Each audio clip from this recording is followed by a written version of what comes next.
हरिओम. राग, तिडक वा क्रोध हो खूब खूब वायट. दुसऱ्याक वायट जावचे परस स्वताक ताजें नुकसान चड जाता. म्हणून म्हणटात अंता सपत्नः कोपोयम म्हणून. राग हो सगळ्यांत व्हडलो दुस्मान आपलो स्वताचो. आनी क्रोधो ही शत्रू प्रथमो नराणाम. सगळ्यांत व्हडलो enemy of the man is the anger. Anger management जर आमकां करपाक आयलें जाल्यार खुबशें आमच्यांनी आमच्या लायफान बरें करूं येता.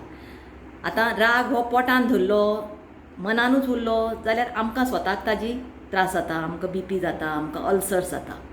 तोंडांतल्यान तो भायर आयलो जाल्यार आमी कशाय कशें उलोवपाक शकतात, दुसऱ्याक अपमान करपाक शकतात, मिसअंडरस्टँडींग्स जातात.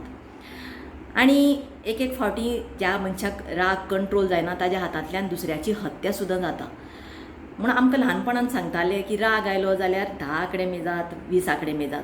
आतां आमी जरी आंकडे मेजले ना तरी पूण आमी मातशें जर इमिजिएट रिएक्शन करनासतना जर मातशी आमी स्पेस घेतली, मातसो वेळ घेतलो जाल्यार आमचे कडेन खुबश्यो घडामोडी घडटात. आमच्या हातांतल्यान कितें वायट घडटा, तोंडांतल्यान वायट उतरां वता, ती आमच्यांतल्यान सांबाळूं येता.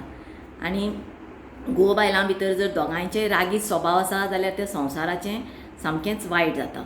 म्हणून मातशें जर सगळें बरें जावपाक जाल्यार आमी रागाचेर कंट्रोल करपाक, नियंत्रण करपाक शिकपाक जाय. हरि ओम.